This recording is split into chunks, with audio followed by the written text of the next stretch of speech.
Hello, everybody, it is me, GamePenguin21, and today, oh boy, looks like we've got another interesting thing to talk about, and more specifically, the interesting thing that we were talking about today, at the very least, seems to be Randy Pitchford and Borderlands 4. So for those of you who may or may not know, Borderlands 4 has been under a bit of fire as of recently, mainly due to the fact that the game kind of runs like absolute hot dog water. And not the good kind of hot dog water, the bad kind of hot dog water. Like the hot dog water that literally tastes like you left it out for 3 days, recooked it, tried to make more hot dogs in it, and then they came out even worse than that. And then you took a little bit of a shit in it just because, you thought it was a latrine because you got drunk one night. So, not great. Overall, most of, if not a lot of the things that we've talked about have been Randy crashing out. We're going to look at some of the other stuff in the end of month stuff, but I wanted to look at the actual mega thread since I have another week to go through this, so it'd probably be just easier to do that going forward. So that being said, we're going to look at that here today and kind of talk about it a little bit. We're going to look at probably the whole thread, or maybe not the whole thread, but I'll probably look at as much as I can in here. With all that being said, let's get started. But of course, before we get started at the whole video and me ranting into this microphone for a while, please do hit that like, comment, favorite, and subscribe button, all that good stuff, because quite honestly, that helps with the channel. And with YouTube kind of screwing people over, then yeah. This week should probably be also the release of my new album coming out possibly this Thursday or Saturday, depending on when I do it. I did record the speed paint for that, so that's going to be coming out as well. Probably this week, probably on a Thursday upload because, reasons. But my new album, Singles in Your Area, is coming out this week in September because, I finally got down to actually making it. So with all that being said, let's get started. Make sure you download it on Bandcamp this week. So be on the lookout. Probably also an announcement. Anyway, let's get started. So, starting off, of course, with the Randy Pitchford first actual thing here, which has been community noted. So, we'll take a look at what he said. Every PC gamer must accept the reality of the relationship between their hardware and the software they are running is doing. Okay. Very weird start. Basically, the reader's adding context saying the main contention PC gamers have is that the game is poorly optimized. A recent video by Digital Foundry will explain processing the latest hardware does mitigate the poor optimization to a great degree, but it doesn't erase the fact that it is poorly optimized. Now, basically, the whole first statement of this is a very strong, dumb-assery opening statement here. Basically, what he seems to be saying is that every PC gamer must accept the reality of the relationship between what their hardware is doing and, what the software itself is trying to process. Now, being that I have worked in game development, sort of, again, I mainly work in avatar creation and have recently learned how to actually do optimization tools and tips from actually people who know what the fuck they're doing. I mean, yeah, you can easily find good optimization tools from people and even just general optimization in a lot of situations, especially if the actual engine is widely used. I mainly work in Unity, so I don't really work in Unreal because Unreal is like weird and a little bit expensive to use if you want to do it commercially to work on stuff. Plus, again, I don't really care. But yeah, it's more of a passion for me and whatever. Overall, there is ways that you can actually, make optimization and optimize your stuff. And to just basically talk about what I tend to do, or what most people have suggested that I tend to do when I make optimization things, is to kind of allocate materials so you have less material so your actual game isn't calling upon like 50,000 different materials. Trying to mitigate polygons as much as possible without losing as much detail. You can definitely do that by it's decimation of the models. You can also then also make some interesting mitigation stuff by actually doing things in terms of texture rendering and making sure that the textures aren't like 4K whatever, bring them down to like 2K or even 1K textures in certain situations can actually do it because, there's less processing when it comes to digital processing. But that's just the stuff that I know. But again, what do I know? I'm apparently just a modder who works in certain things. Going through each of these, we have he continues on by saying, we have made an amazing and fun huge looter shooter campaign game. The game is pretty damn optimal, which means that the software is doing what we want without wasteful cycles in bad processes. With Borderlands 4, every PC gamer has a lot of tools to balance their preferences between FPS, resolution, and rendering features. If you aren't happy with the balance between these things you are experiencing, please tune your preferences using the tools available to you. Basically, he's just trying to shift blame onto the consumer for not knowing what specifically they want out of the game, and saying that our game is actually running perfectly fine with nothing that the game is actually doing in, quote, bad processes. Now, to kind of go into very little detail about bad processes, I don't know too much on this, but bad processes is basically just repeating processes that don't need to happen. If you remember during the whole drama with, say, Pirate Software specifically, he had some processes that would be classified as quote-unquote bad processes. These are processes that basically is overextending or overuse of specific code for words or things like that in certain draw calls. Depends on what you're working on, really. But overusage of that to basically render and then re-render something over and over and over again. I think to use a more personal example, it would have to do with like meshes in terms of games, where certain meshes do tend to kind of over-render or under-render in certain areas. Again, this is from my very basic knowledge, so you'd have to ask a programmer more specifically about this. But from my experiences, when it comes to at least modeling, it happens usually when you have more than one or several meshes trying to fight one another to be rendered and over-rendered and de-rendered and stuff like that. It all really kind of depends. It's very strange.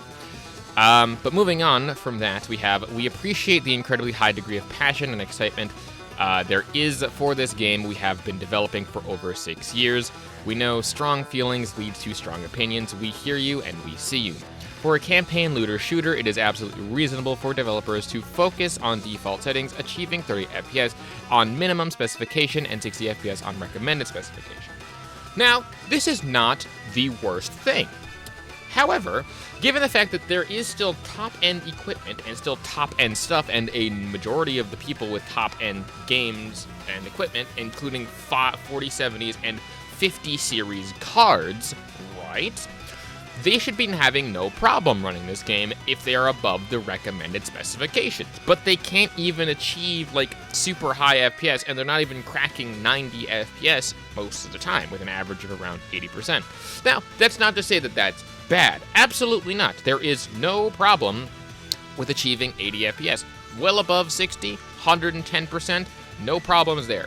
The problems that a lot of people are having is, again, with that community note, where it does mitigate the problem substantially when a person is using things like DLSS and generating, like, frames and, like, all that other stuff that they tend to have that utilize those high-end equipment things, but utilize all of the technologies.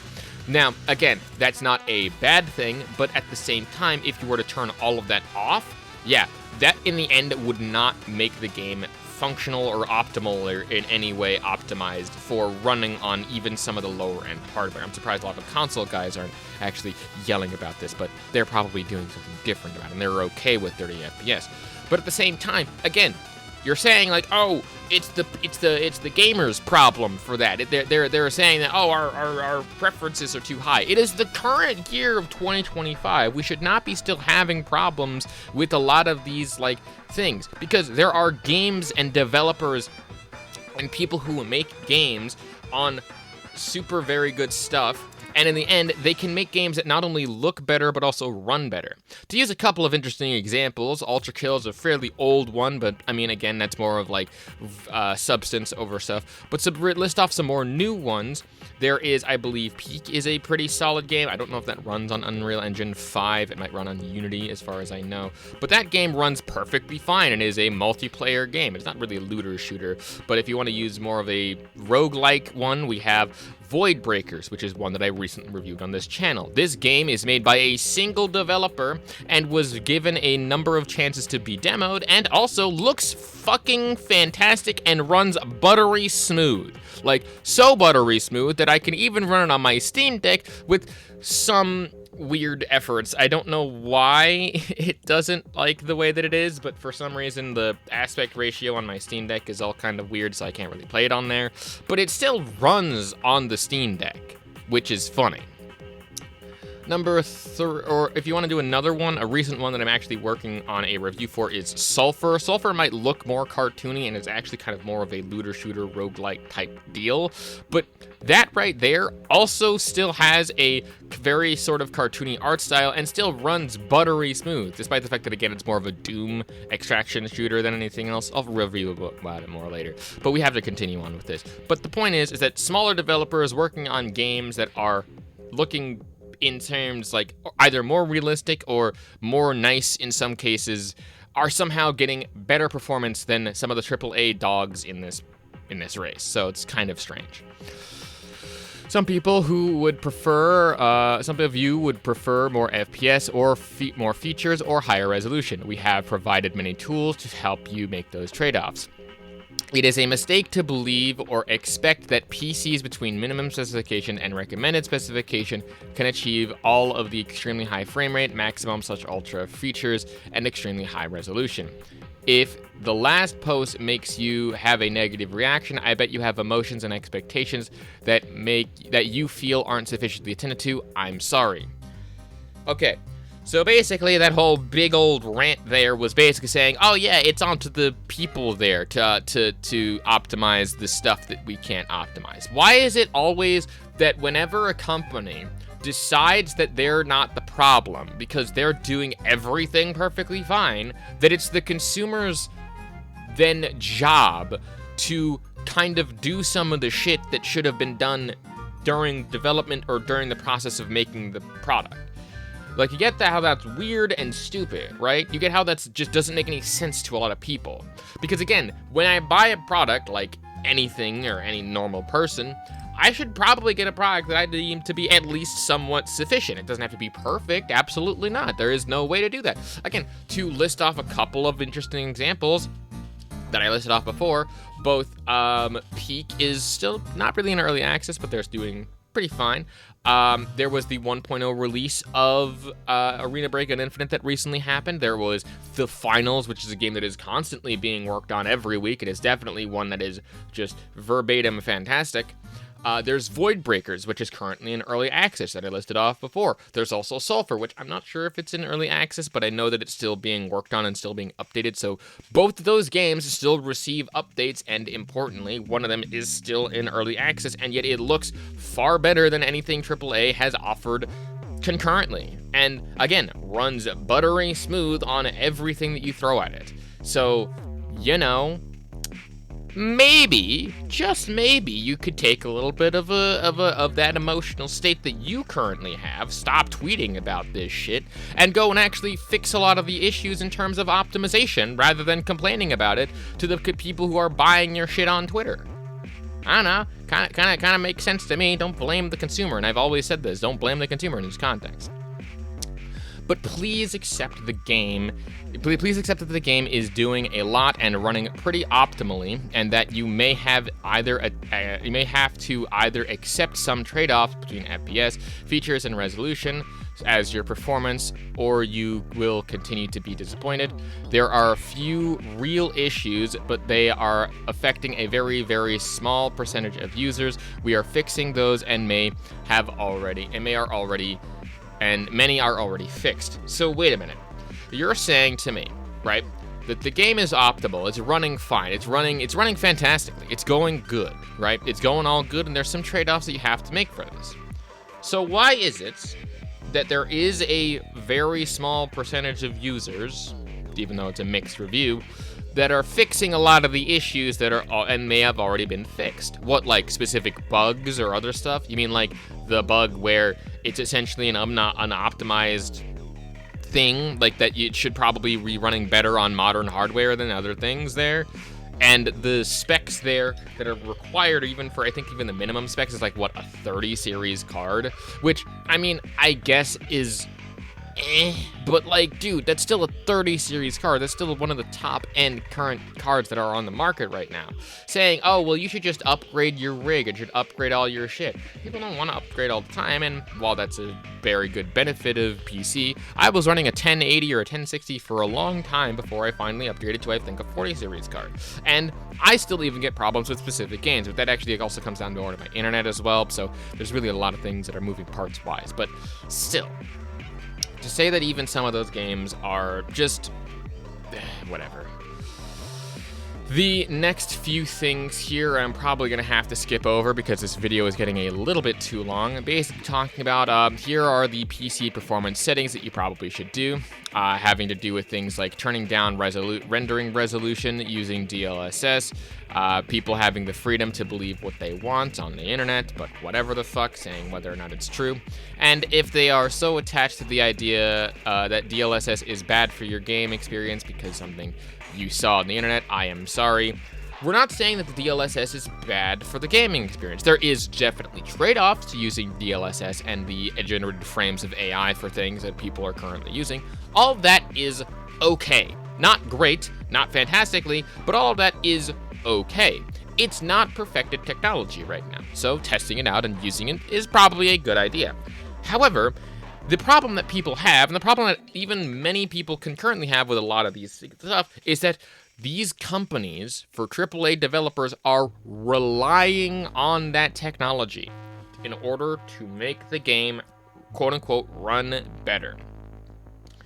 So, by that logic, right, you shouldn't have to rely on, like, these sorts of top-end shits for, you know, technology and stuff in order to make your game good. Again, to list off a couple of the indie dev stuff, again, Voidbreaker, Sulfur, and Ultra Kill, and again, that's like an older example, but there's The Finals, which I think has DLSS in it, but doesn't require it at all. There's a lot of games out there that don't require or need DLSS in order to run effectively, but can utilize it in order to make them run better if you really want them to. I can't think of many of the other ones because there's a few more that are just like, whatever. At the end of the day, and at the best, like, thing that I can say here is don't rely on the top end stuff, or don't rely on that, like the terms like DLSS and stuff in order to make a good FPS things. It's also saying that it's not a competitive FPS. It doesn't matter if it's a competitive FPS or not. It just shouldn't run like ass for this.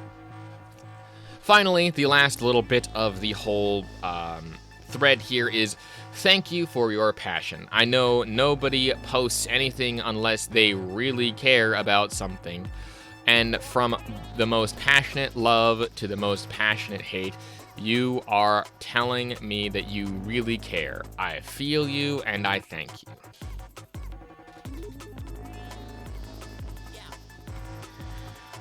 That just makes me want to punch you in the face even more, because the fact that you're seemingly, like, listening to criticism, but also not listening to criticism. It's the same thing as that meme of where everything's on fire and the dog in the middle of it just says, this is fine. Like, that's what Randy is right now. Saying that so Randy is the dog. The house is currently on fire and possibly even just half burning down, and he's in a burning rage of everything. And he's like, this is fine. Everything's fine. Everything is working accordingly. Like, that's what this comes off as. And that's what I think a lot of people think that this whole thread came off as. It is just so amazing how I think even just this year, I've made like 2 videos on Randy just exclusively because he just, whenever he opens his mouth to try to make something like work or make something better for like PR stuff, it's insane to me how nothing he says ever like helps the situation ever. Like, where is your PR team? Where is the PR team that are doing this? Where's the marketing guys? Where is your social media marketing manager for your company? Get him to write shit out. Get him to make this sort of thing happen. Don't just do that. Get a community manager. Don't be the community manager and the CEO. You can't do both. It's annoying and stupid, and it just gets very dumb overall. But in any case, I think that'll about do it for this episode of I Read to a Microphone, solely about a CEO who clearly is very delusional in his takes and very dumb. If you like what it is I do, want to motivate another way, shape, or form, like, subscribe, it always enough. Link that everything from below. My new album is most likely releasing this week, unless I, try to do something else. But obviously, we're going to be probably saving off on a couple videos for that. But overall, my name is Campaign21, and a peace. Oh, right, and I stream every Sunday on Single Player Sunday, so yeah.